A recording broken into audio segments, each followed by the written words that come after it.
Hi, everybody, and welcome to this Facebook Live. I hope you're having a great day, feeling good. I know I am. I just had my weekly chiropractor appointment, got adjusted, but got a bonus today. He brought in the massage therapist, and I had my first round of golf. Did pretty good, a little rusty at the beginning, but I haven't really played in the last 5 years being down in Costa Rica, but I was a little stiff. Then celebrating my daughter's birthday, we played a little bocce out in the yard. So I needed a little tune-up, and whew, that was a great combination, getting an adjustment and a massage all in one. Wow, I feel great. So anyhow, I hope you're all feeling good. Today, what we're going to focus on is getting where you want to be. And in coaching, I deal with a lot of people, successful people, but different seasons of their life, they might get stuck or they might get frustrated. So they're not exactly where they want to be. So we go through a process where we get crystal clear on what they want, find out what's been sabotaging their success, and come up with strategies on how they can get to where they want to be. Have you ever been there? I certainly have. I use these 4 steps all the time, and you can use them on every area of your life. So pick one. It could be a career, it could be your business, it could be your romance, finance, whatever area of your life. Pick one that has a priority, and we can go through this. And if you're interested, you can, I think up above or on the side, it's got my webpage. You can always click on there and go to the contact page and let me know if you're interested in getting a worksheet, because I'm developing a worksheet that I could just give out to you that you can kind of go through it, write it down, and it really clarifies things. So hopefully this is going to help you out. It can really change your life if you do it. And I tell people say, does this really work? And I always answer, it works if you work it. If you just listen to it and say, hey man, that sounds good, that makes sense, and don't do anything about it, you're going to be in the same place you were, and usually worse off than you were the year before. So let's dive in. These are the 4 steps. The first step, what I do is I want to really get a feel for where people are now. So what I'll do is I'll have them write down on a piece of paper, and the more you can write, the better. You're not limited in space. Write down where you are now, your feelings, and it's amazing what really comes out, because what will happen a lot of times is people will say, oh, I feel this. I feel no. I said, write it down, because writing it down, you get clear, and, they're like, oh, okay. So they start writing it down, and then, I might give them a little, boost, or, like, well, some people, are you frustrated? You mentioned before you're frustrated or stuck, or, write it out, write exactly how you feel. And then, they'll moan a little bit, then they'll get to it and they'll start to write it down. Okay. And do that yourself. And again, if you want one of those worksheets, let me know afterwards. And I'm in the process of just working one up, and I'll be able to get that out to you. But what I'll do is I'll look at their sheet and I'll see, okay, well, what's going on? And common things like I hear is like, well, I'm frustrated that my business isn't doing where it should be. I would really like to be able to have more free time with my family, but I'm tied to this business and I'm working at it 24/7, and I just, can't seem to get anywhere. And there's a lot of competition going in right now. I'm just reading some examples of some people that I've dealt with. So now we have a pretty good idea. Another person was saying, well, I can't really do this. I'm not good enough. I hear that a lot too. So once that's written down, we look at it, and what I'll do is I'll actually circle any words that come up more than once, like maybe frustrated, stuck, I'm not good enough, because that's what's really permeating in their brain. And then afterwards, I'll read it back to them. This is too funny, because I hear this all the time. They say, I didn't say that. That's why I take meticulous notes, because I'm like, yeah, you did. And then after they say, I didn't say that, they say, well, I didn't mean it. And I'm like, yeah, you did. Okay. Because it's in your mind somewhere. So we really try to, hey, I'm just noticing, hey, Michael, how are you? Mom, she's always there. You gotta love her. Marie, thank you guys for joining us. So again, they're like, well, I didn't really mean that. You did. So then from there, we take it to the next step. Okay, and the next time I say, okay, now this time what you're going to do, you're going to flip the paper over and we're going to write down, ideally, where would you like to be? Step number 2. And here, no limits. Take all the limits off. This is ideally, where you want to be. So write it down. And I'll wait. And they're writing it down. And, afterwards, I'll read it back to them because I always say, hey, let me see what you're saying. So they're like, well, ideally, I'd like to have, my business doing, more sales so I can have more financial freedom, take my family on vacations. I like to travel and I'd like to not, be able to take the time to spend with them. I'd like to find a system where I have clients coming in all the time, constantly. So then we find out where they want to be, how they want to feel. I want to feel free. I don't want to be stressed. I want to feel like confident that the business is going to succeed. So we look at that, and there's usually a pretty big difference.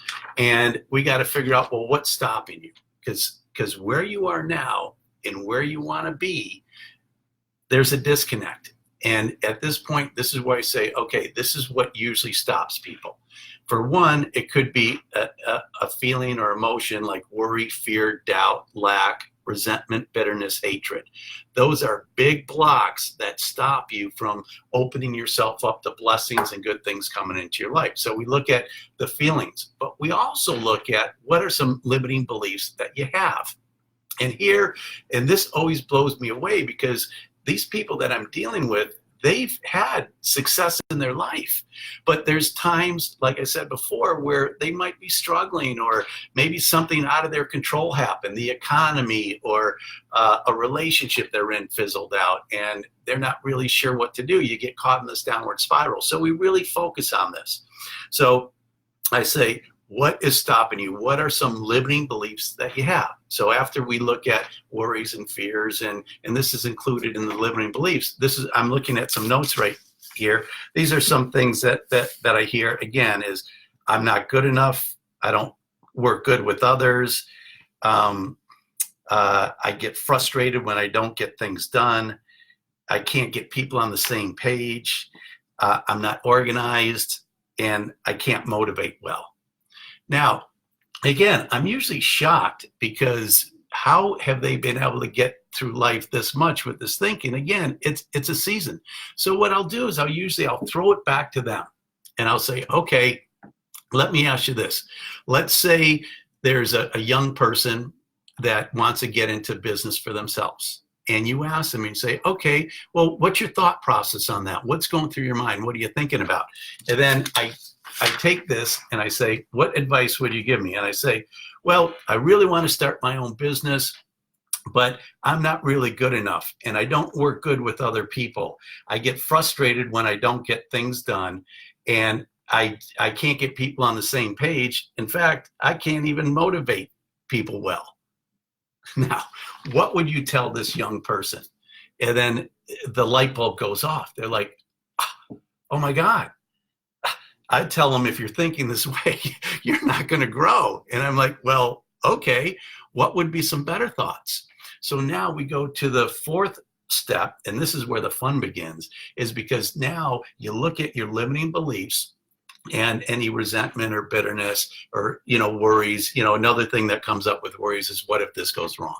Okay, so you just flip that around. And the simplest way, what I tell people to get started, is take each of those worries and just start with the opposite. So here's the fourth step. This is where you come up with new empowering beliefs that are going to get rooted inside of you. And I'll talk about rooted inside at the end here when I close out. But so, for example, if somebody says, I'm not good enough, the simplest thing is, of course, I am good enough. So, and then you can expound on that. So you got to really look at it and like, I can't motivate well. Well, I look at the person and I'm like, you can't motivate well. Well, look at other areas in your life or other times in your life. You know that you can, but for some reason it's stopping you. So this is where we really start digging deep. So the first thing is coming up with a new belief, like I can motivate myself. And I always like to include the spiritual part of it, because I've learned over the years that I can't do this alone. I need God. And I've proved it time and time again, because when I'm in trouble, I'm always on my knees praying. I'm saying, God, help me out. I'll never do this again. Yeah, right. But I said, please, come on, help me out. Get me out of this. And I would get out of it. Then things would be going good. And I'm like, hey, look how good I am. I'm pretty good at this. And then start going down. So you got to keep that constant contact with God. At least I do. Just sharing you what's helped with me. So I say, well, with God, I always use that. With God, I am good enough. He doesn't make junk. Okay. I can motivate people. Okay. I am, if my desire is right, I can. So we come up with a whole new list of new beliefs. And then I read that back to them. And I say, okay, if this young person goes back to you, and I'm just going to keep it simple now and just kind of do the complete opposites. When I coach people, we really dig deeper, because I talked about the root cause before. There is some root stuff. And a lot of times it happens, you get these beliefs that you didn't even know you had. They happen when you were young, and it, usually from maybe a parent or a teacher, and it's not helping you. But it's inside your subconscious mind. So there's some strategies and there's exercises that we do that go in and really root out that subconscious thought to be able to get these new empowering beliefs. But we only have so much time here, and this is a great start. So I said, okay, well, let me read this back to you. Well, I want to get in my own business here, and I realize that I am good enough. I can work good with other people. When things don't get done, I learn, I study harder, and I persist, and I can get people on the same page because I have a vision, and I know with my passion, they can believe in it, and I certainly can keep myself motivated so I can motivate others as well. Now, just with changing those beliefs, do you think this person has a good chance at succeeding? Of course they do. And so do you. And if you look at the areas of your life where you're not right where you want to be, go through this exercise. It's pretty mind-blowing. And tell you what, if you're having a little trouble with it, go to my webpage, and I do offer a free session, and I can help you go through this, and it will get crystal clear on what you want. Really get clear, get clarity. Clarity is power. And then find out where you want to be, why you're not there. We'll figure that out. And then what are some empowering beliefs and strategies that you can use to root out that subconscious thought process and get it to be conscious, so you're running on automatic. And next week, you know what, I think I'm going to dive into a little more about the conscious mind, the subconscious mind, and the superconscious mind. So hopefully you learned something. Again, if you want a little extra help with this, you want a little jump start and a free session, go ahead and I can probably only do about 10. So hopefully you're one of the first people that click on my website there, MikeSasarosi.com, and you'll see a button that says, yes, I want a free session. I'll go to my contact page and just, send me a little email, and I'll send you out something ahead of time with some questions, just so we hit the ground running and get you to where you want to be. You can live your dream. You really can have an exciting life, and you should be joyful and fulfilled. Anyhow, again, I hope this was wonderful. God bless, and have a great day.